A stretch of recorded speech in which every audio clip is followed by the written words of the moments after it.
Hi there, good morning, wonderful, bright Monday morning here again, and it's September 23rd, and we hope it's going to be a very great week. Of course, all the signs are pointing to it already. My name is Victor Ogunyika, and we are here again for today in the news, juicy headlines from all newspapers across Nigeria, but we have just 5 for us to analyze and talk for this morning. And very quickly, we are just going to go to headlines, and we implore you to bring all your comments into this one. And of course, let's start straight up with the Vanguard. And on page 5, page 5 carries majority of that big news for Vanguard newspaper. Minimum wage, only Buhari can stop our planned strike, coming from Labour. Only Buhari can stop our planned strike, there coming from the Labour. And on the rider, we have says government negotiating team working for vested interest. FG has commenced partial payment of 30,000 naira minimum wage in Gige, and laments high rate of unemployment, expresses fears of social unrest if not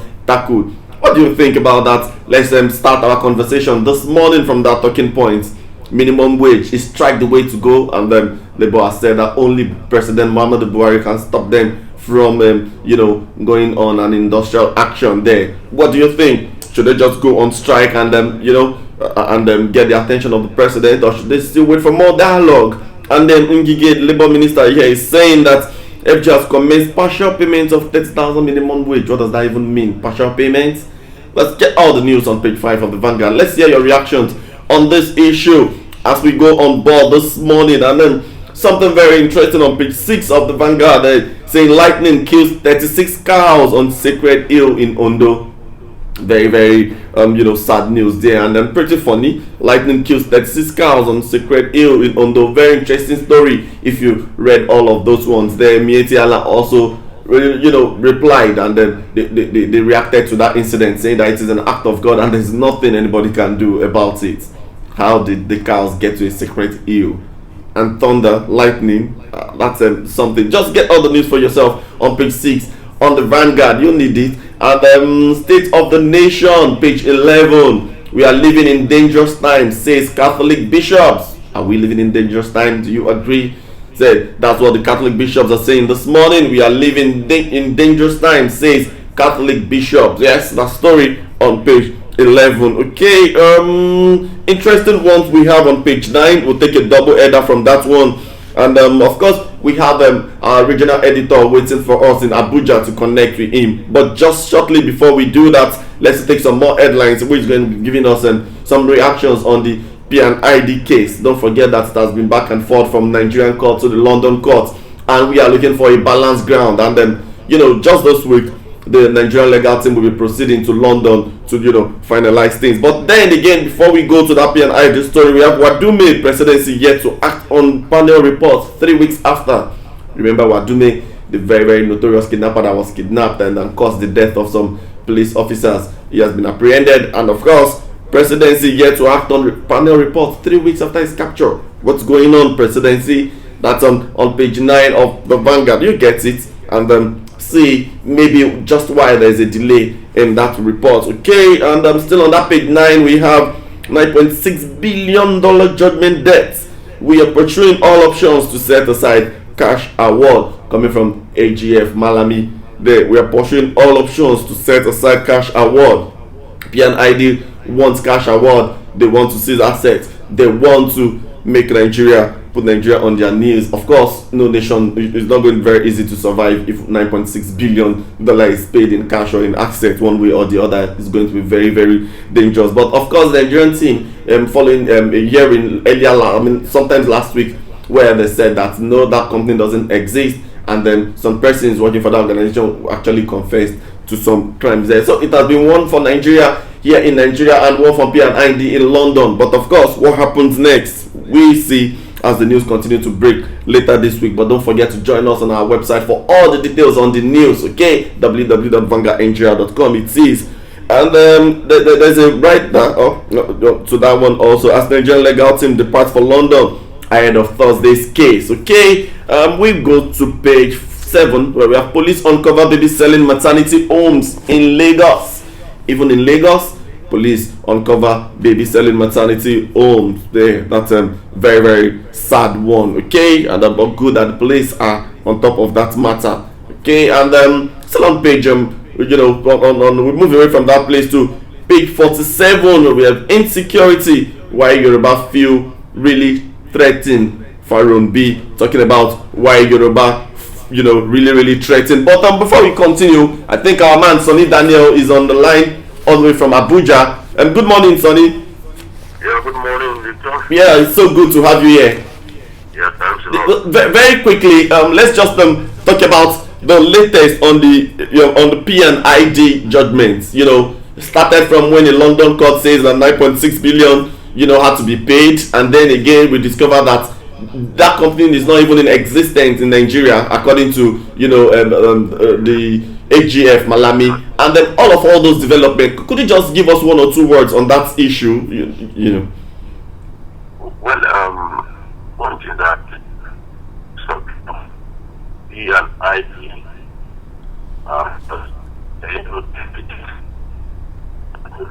last week, they now have ordered that it should be listed as assets forfeited to the federal government of Nigeria. That practically means that. Hello, sorry, Daniel. Could you please speak up a little more? We are having problem hearing you clearly. So what I'm saying is that with the ruling of the Federal High Court, which jailed its two directors and ordered that its asset be forfeited to the federal government and the company should be wound up, therefore means that it is no longer in existence. That's the meaning. Okay, now we've heard that judgment, and of course on Thursday the legal team is preparing to get a case. Coming from some of the arrests and some of the revelations from Malami on this case, which the opposition once said that he should be held responsible, and he said no, this thing even started way before this government came into existence, and all those things. And is Nigeria making progress on this matter? Yeah, it is important for Nigerians to be able to understand the issues involved in the case, because all of us woke up to hear that Nigeria had been fined a whopping $9.6 billion, which, if translated into Naira, would be something like 3.2 trillion, which is almost one-third of the country's annual budget. Yeah. And the Minister of Finance, Zainab Ahmed, really cried that day when we met at the World Press Conference, saying that, look, if this kind of money were to be pumped out in Nigeria, we would be in a very big trouble financially. It would be difficult for Nigerians to meet their basic needs. It means that certain services will not be able to be provided for Nigerians. It may also mean that Nigeria may not have the capacity to carry out some vital operations that the country should do. And it is a sign of relief, kind of, even though we have not heard the last.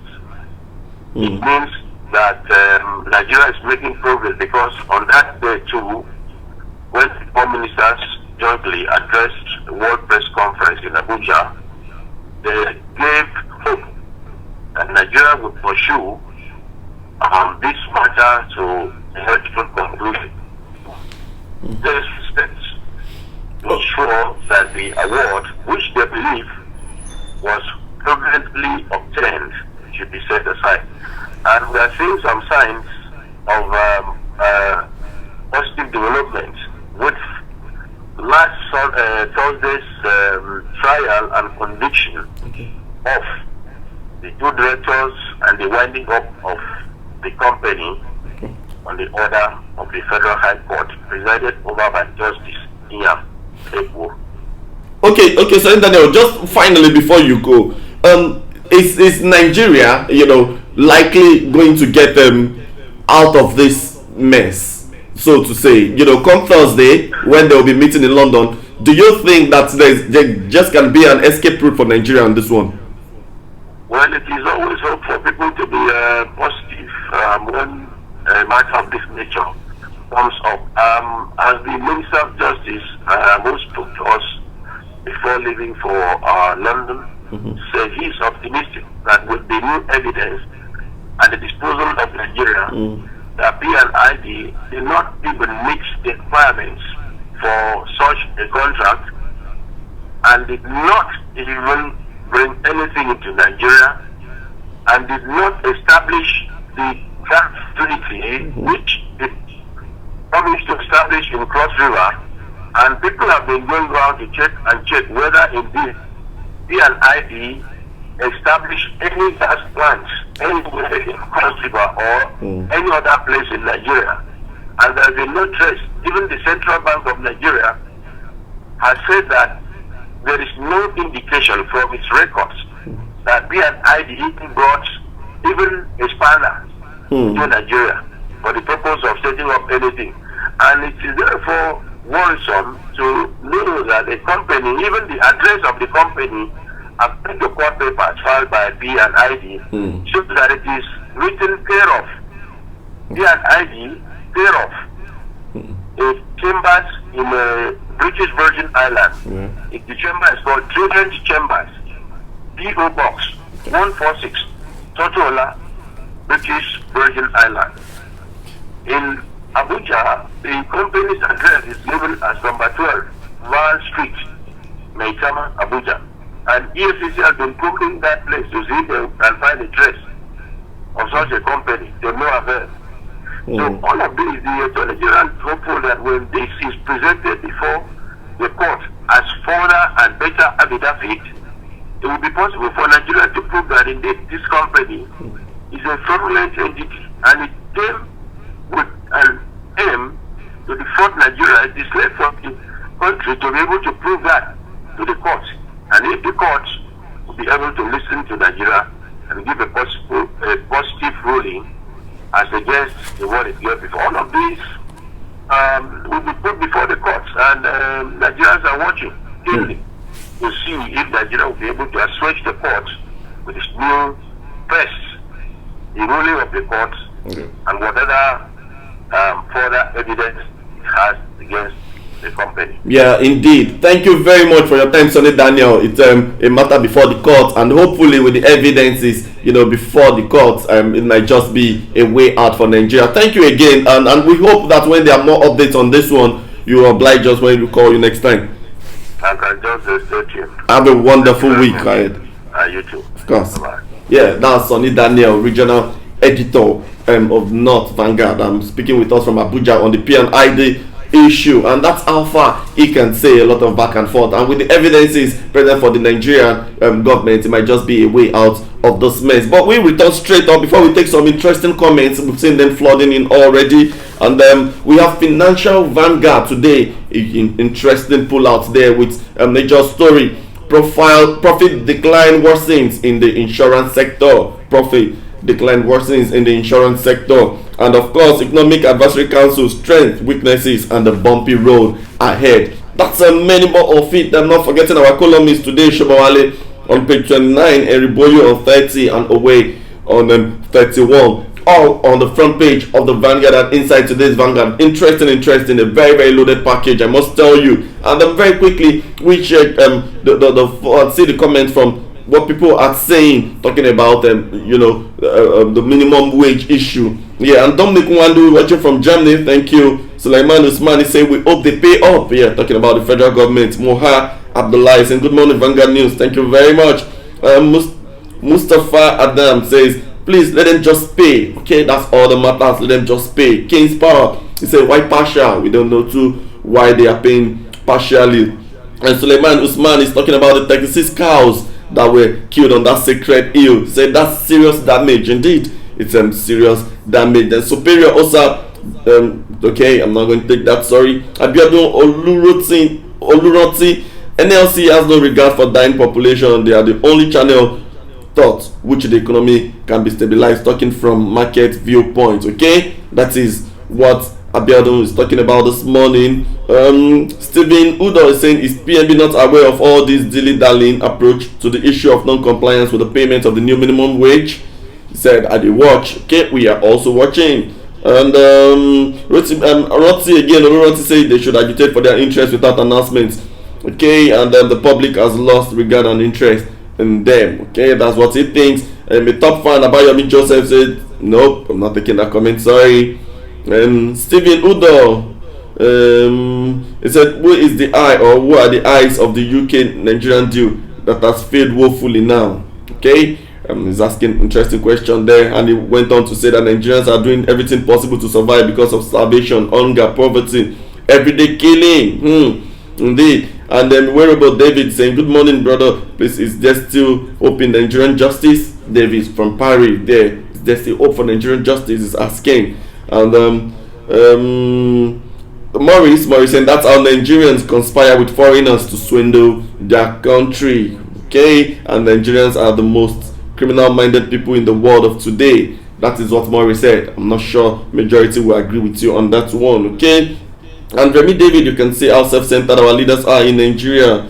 And Ajua Owe is saying the hope of the common man is dead. Josh Johnson Unwafia is saying good morning to you. Lots of interesting comments. Please keep them coming. We're going to take them and we'll talk about it all together. But indeed, we move to the back page of the Vanguard where there's some interesting sports story there following that that cracker yesterday at Stamford Bridge. It was Chelsea, Liverpool, and of course that lived up to its expectation. Joy of 6 for club's men, of course. And Chelsea won, Liverpool 2. You already know where that ended. And Liverpool continued their unbeaten record, stretching to be the only team in the English team that has not conceded this season. Okay, it looks all good for them, but of course with Man City behind you, it's a lot of pressure. And of course Arsenal fighting back even with one man down. It wasn't an easy one, and they escaped that one yesterday with Aston Villa. 3-2 it ended. Aubameyang complete stunning comeback for 10-man Gunners. Okay, that's it. Then Togo dumps Chan Eagles 4-1. Very humiliating one.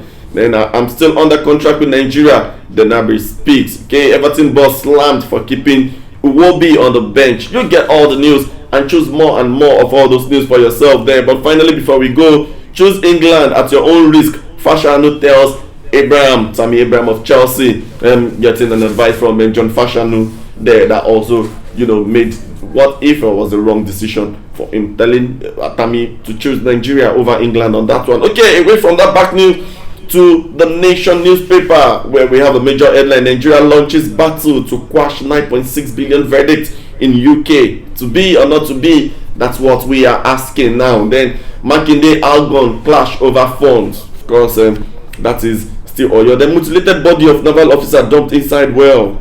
You can see a picture on the front page. Very sad one there, you must say.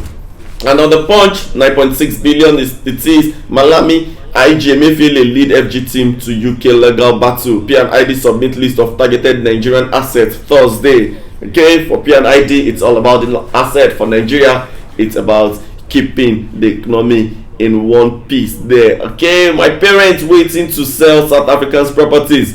17-year-old returnee speaking there. Okay, that's what we have. And lightning kills 36 cows grazing on Ondo sacred land. Of course, and from the same story on Vanguard to the Punch and the Nigerian Tribune, P&ID Nigeria may file fresh suit to challenge contract to address press conference in London today. Okay, and then lightning kills 36 cows. That's also there. Prostate cancer could be cured in 1 week. That's a report on the front page of the Tribune. And finally is the Guardian this morning. Our poverty worsened despite government's 28.58 trillion revenue. Mineral resource gives 64% of funds. Revenue alone doesn't make nation wealthy. Interesting one there. And then that's how we round it up this morning on today's in the news. Let's go straight to social media, see if there are comments and trends that we can kill behind them, and take a couple of them before we round up the show. If you're just joining us, it is Today in the News on Vanguard Live, where we review the major newspaper and talk about happenings, trending events on the social media. My name is Victor Oguinka. Okay, and on Nigerian Trend this morning on Twitter, we have Monday Motivation, Monday Thoughts, Monday Morning, Amen, Game of Thrones, When They See Us, Emmy, Thomas Cook, all of those things all together. And of course, iPhone 11 is also trending. But Monday motivation first, it's a wonderful morning. Let us spice your day up with some interesting quotes here. And Zillow say, take any legal job to pay your bills until you find your dream job. Pride doesn't pay bills. Take any legal job until you pay your bills. Pride doesn't pay your bill. I agree with that.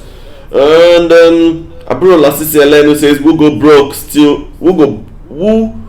go still rich. Now who die no go wake. Lesson, health is wealth. That is his message this morning on Monday motivation. Okay, let's see if we can take one last one there. Metsy Holo say you deserve a life where weekdays and weekends feel exactly the same. Interesting. You deserve a life where weekdays and weekends feel the same thing. And Monday morning. Okay, we'll see there. Everybody saying good morning. Monday means Shiva. Monday means everything. Okay, just go out there and tell them. Looks like there's not much to take on the social media trends this morning. And again, we return to Facebook and are there more comments? No, just one last one here from Abiodun Rotimi. Ondo State faces reduction in monthly allocation over the killings of 30 cows. How do you arrive at that? We don't know, but that's how we end the show this morning. Don't forget to join us on our website for all the breaking news, latest in politics, current affairs, sports, health, business, all of them together in one place. www.vanguardngr.com. You will never be disappointed. And of course, follow us, like us on our social media, Facebook, Vanguard News it is, and then on Twitter, Vanguard News NGR, Vanguard NGR News, yes, and all of those news. You can like those pages and get it all for yourself. So we'll see you again next time. My name is Victor Oguyinka and I'll be working with my director, Dozie Wagu. Bye bye now.